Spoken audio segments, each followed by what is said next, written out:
नमस्कार, स्वागत है आपका और आपके साथ मैं हूं स्मिता रिशाल। एडवाइजर जरूरी है, जी हाँ, ये बहुत जरूरी है कि आप अपने लिए एक अच्छा एडवाइजर ढूंढे ताकि आप जो स्टॉक मार्केट से वेल्थ क्रिएशन करना चाहते हैं उसमें वो आपकी मदद कर सके। क्योंकि अगर ऐसा नहीं होता है तो फिर आपके लिए यहाँ पैसा बनाना थोड़ा मुश्किल हो सकता है, और अगर ऐसा होता है तो आप स्टॉक मार्केट में ढेर सारा वेल्थ क्रिएशन कर पाते हैं, क्योंकि एक एडवाइजर ही आपको सही सलाह देता है कि कब आपको सही तरीके से अपना पोर्टफोलियो बिल्डअप करना है जिससे आप वेल्थ कर सके।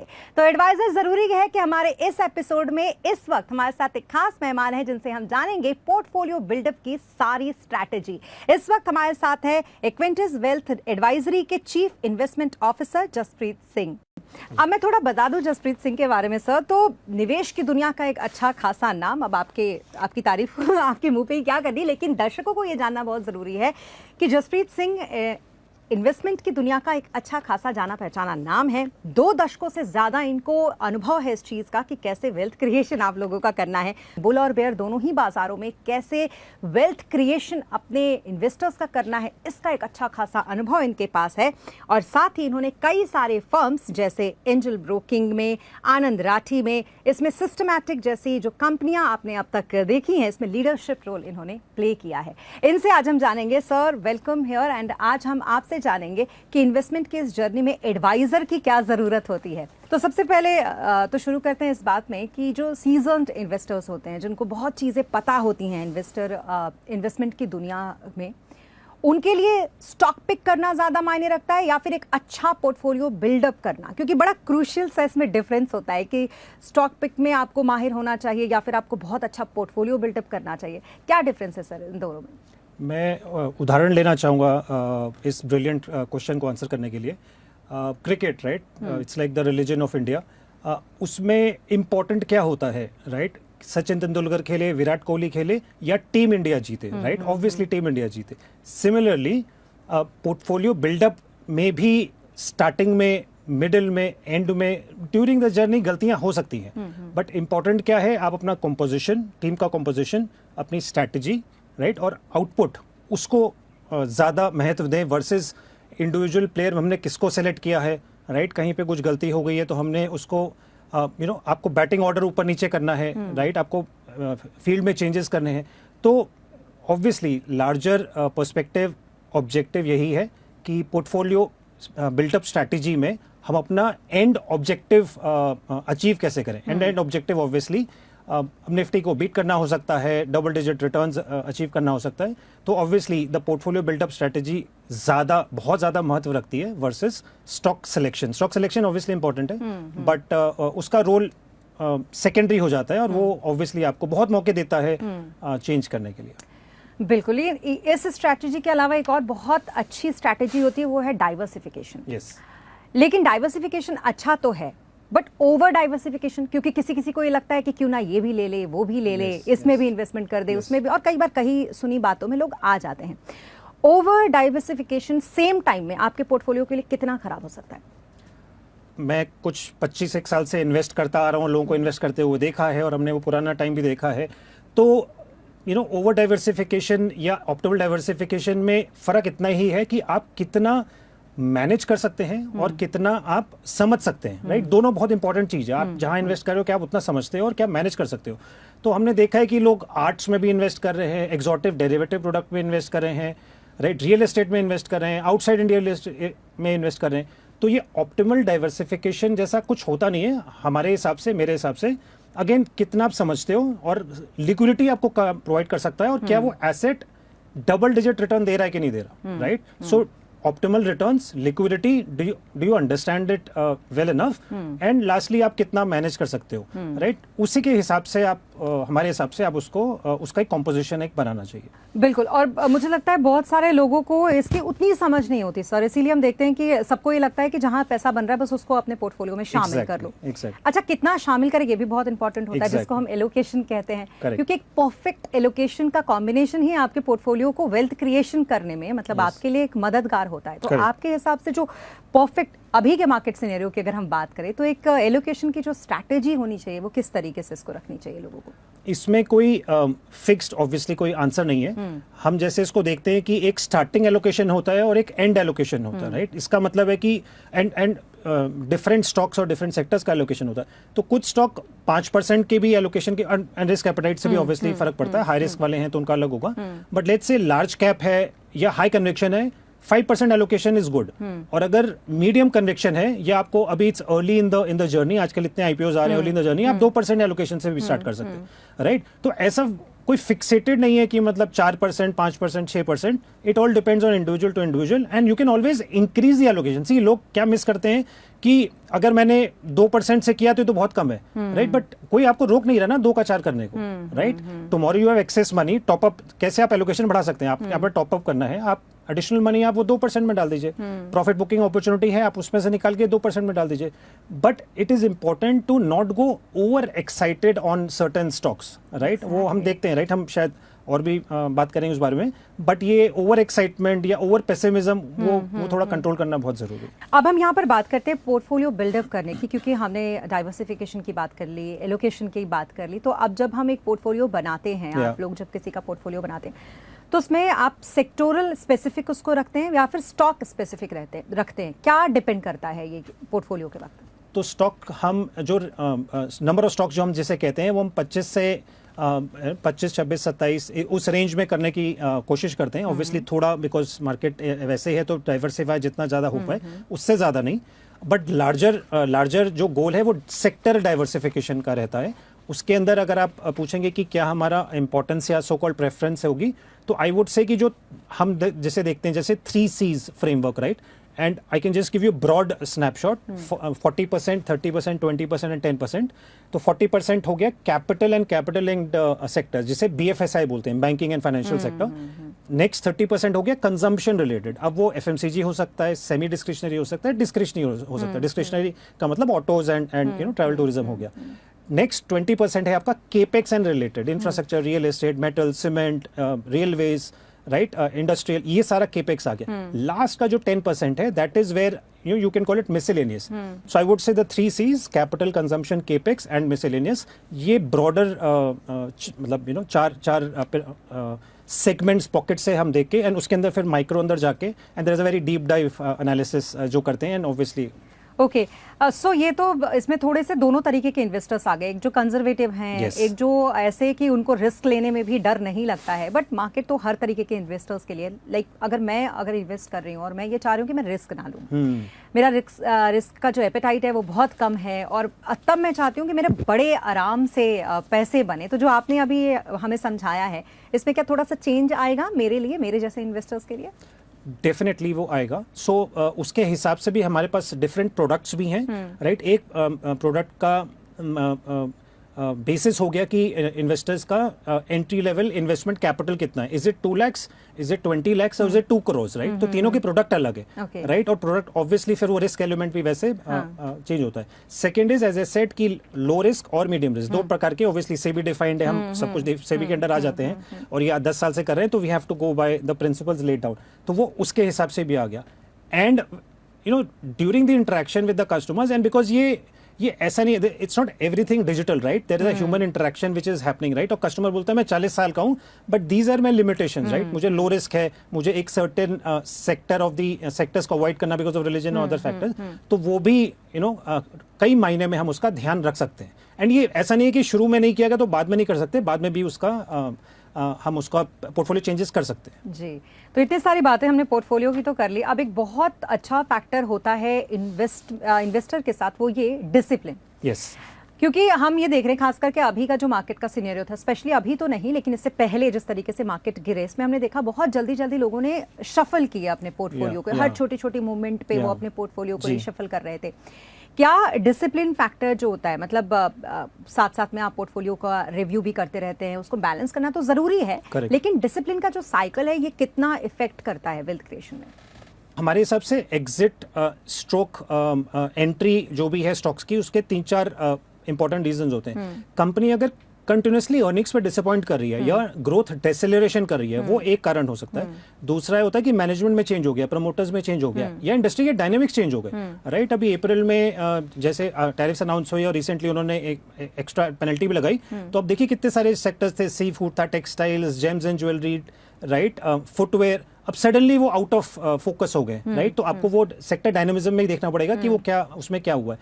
थर्ड इज कि overall profit booking opportunity, right? अभी स्टॉक डबल हो गया, अभी अगेन इमोशन को थोड़ा साइड में करके इज देयर अ बेटर, क्या एक बेटर अपॉर्चुनिटी है जो मैं उसको लेके, तो आप उसको कट पोजीशन कम करके यू कैन रिप्लेस इट। तो मल्टीपल एक ये, एंड लास्ट में जस्ट एक बार होता है कि लॉस में है बट मैम लॉस में नहीं बुक करेंगे, राइट? एक जो जिसके अगेन लॉस एवर्जन बायस जिसे बोलते हैं, तो वो भी एक इंपॉर्टेंट रीजन है कि हम उतना उसको महत्व नहीं देते। अगर लॉस हो रहा है तो कोई रीजन से है, समझ के एंड देन हम उसको कोशिश करते हैं कि सूटेबल रिप्लेसमेंट अपॉर्चुनिटी भी उसमें प्रोवाइड कर दी जाए।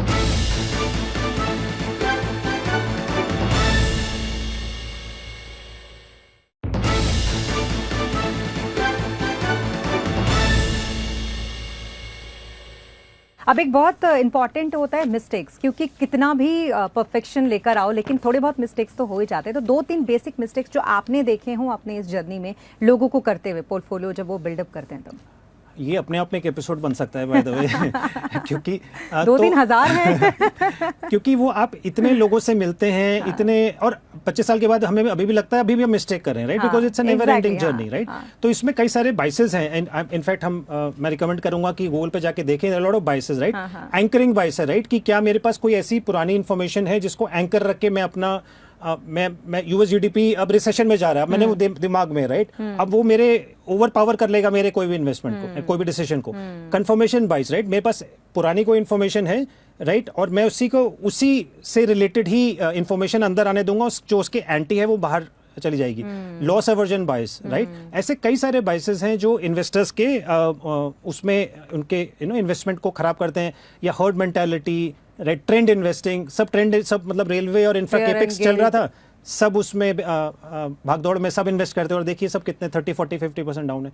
तो आई थिंक ये सारी मिस्टेक्स है। एक और मैं हाईलाइट करना चाहूंगा इसी माध्यम से कि लॉस को पार्ट ऑफ द जर्नी समझिए।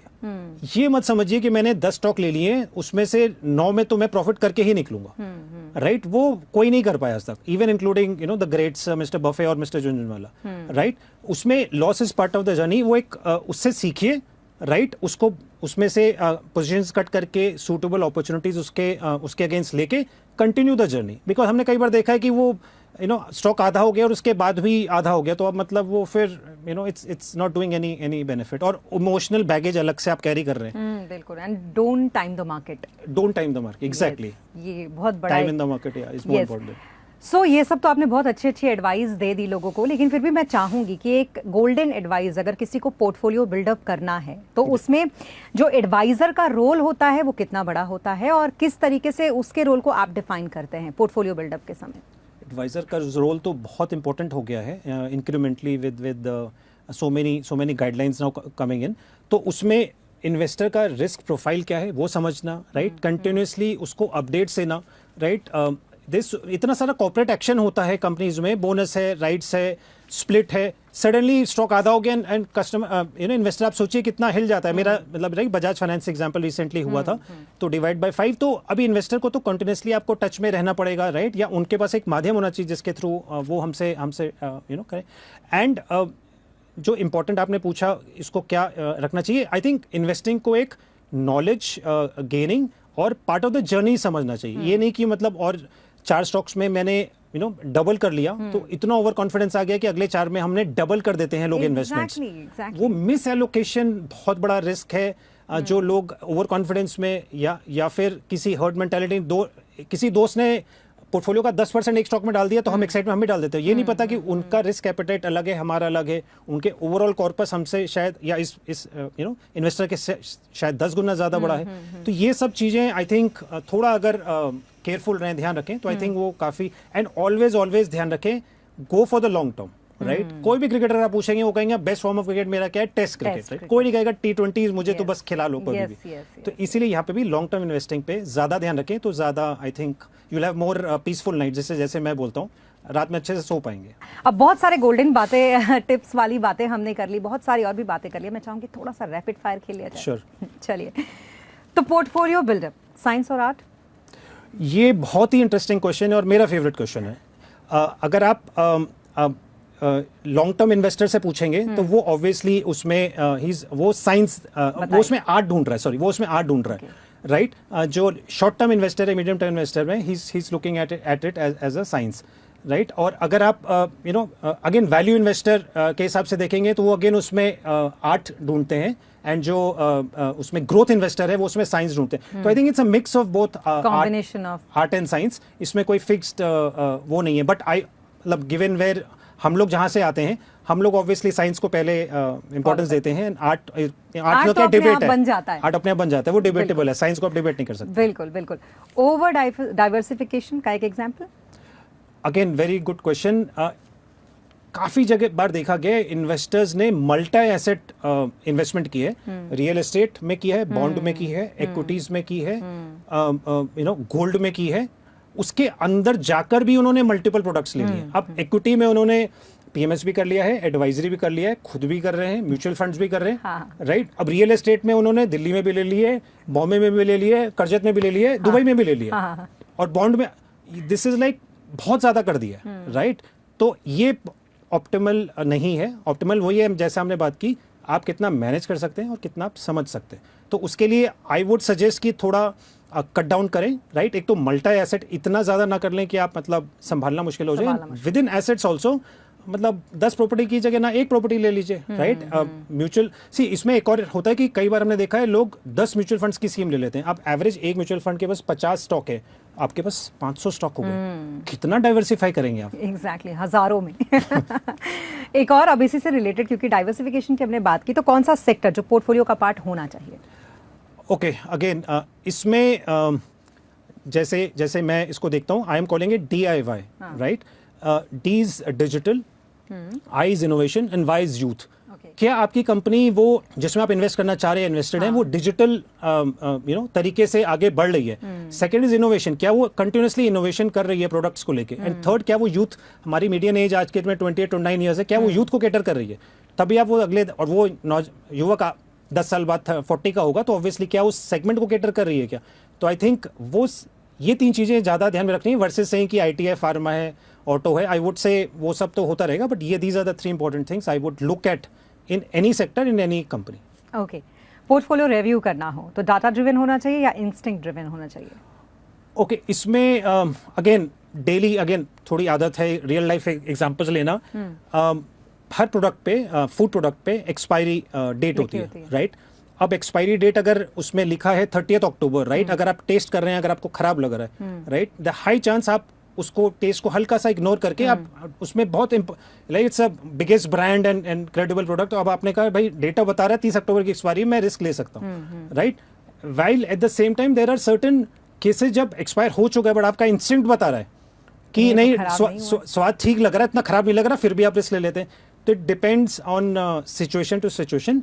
बट जब बात आती है इन्वेस्टिंग की, I would say it is more data driven and less on instinct. Instinct हम बाद में लाते हैं बिकॉज हम उस दुनिया से आते हैं जहाँ डेटा ज़्यादा रोल प्ले करता है, हम लोग डेटा को ज़्यादा महत्व देते हैं। But it depends person to person, situation as मैंने समझा, और थोड़ा रिस्क पे भी, किस रिस्क प्रोफाइल है आपका, उस पर भी डिपेंड करता है। ओके, अभी जो लास्ट क्वेश्चन है ये मेरा फेवरेट है किसी भी एडवाइजर से पूछने के लिए, वो ये, क्योंकि आप लोग एडवाइस तो इतनी सारी देते हैं, लेकिन एक आपकी ऐसी इन्वेस्टिंग रूल जो आप भी कभी ब्रेक नहीं करते।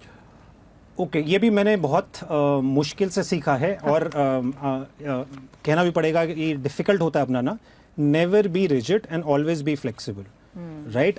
अब एक होता है ना स्ट्रेटेजी, जैसे हम बाप बोलते हैं, right, by at any price, right. ये अभी गया वो जमाना, right, the good old days जहाँ पे वो टॉप 10 कंपनीज होती थी, कंटिन्यूस कंपाउंडिंग होती थी, the large banks, the large paint companies, the large FMCG companies, right. वो अब उसको अप्रोच को हमें बदलना पड़ेगा, राइट। सेकेंड इज अंडरस्टैंड कि loss is part of the journey, right. उसको जितना जल्दी इन्वेस्टर एक्सेप्ट करेगा, उससे उतना जल्दी वो आगे बढ़ पाएगा। And finally again very difficult to implement, but it's not as difficult as portfolio approach, right? Continuously हम लोग मतलब इतना डिप्रेशन, इतना प्रेशर ले लेते हैं कि मेरे ये 2 स्टॉक्स आज डाउन है। पोर्टफोलियो लेवल पे अगर आपका 1-2% ऊपर है और मार्केट फ्लैट है, खुशी की बात है ना वो। पोर्टफोलियो लेवल पे देखना बहुत जरूरी है, rather than you know looking at individual stocks all the तो टाइम। आप हमेशा ऐसे ही यही रूल कोशिश यही रहती है। Okay then thank you so much sir, आपने इतने सारे अच्छे गोल्डन एडवाइस लोगों को दिए। आई होप ये लोगों के जरूर काम आएंगे, क्योंकि पोर्टफोलियो बिल्डअप करके उससे वेल्थ क्रिएशन करना ये अल्टीमेट मोटिव होता है हर किसी का। Thank you so much sir. Pleasure. तो एडवाइजर इसीलिए जरूरी है क्योंकि ये सारे गोल्डन टिप जो आपको लगता है कि आपको आते हैं लेकिन सही मायने में आपको ठीक से पता नहीं है, तब आता है एडवाइजर का रोल, जो आपको बताता है कि कैसे इंप्लीमेंट करना है और कैसे अपने पोर्टफोलियो को बिल्कुल ऐसा बनाना है जो आपके फाइनेंशियल गोल से उसको इंटैक्ट रख सके और आपको पहुंचा सके आपके फाइनेंशियल जर्नी में वहां जहां आप पहुंचना चाहते हैं। इसी के साथ आज के हमारे एडवाइजर जरूरी है कि इस एपिसोड में अभी के लिए बस इतना ही। हमें दीजिए इजाजत। नमस्ते।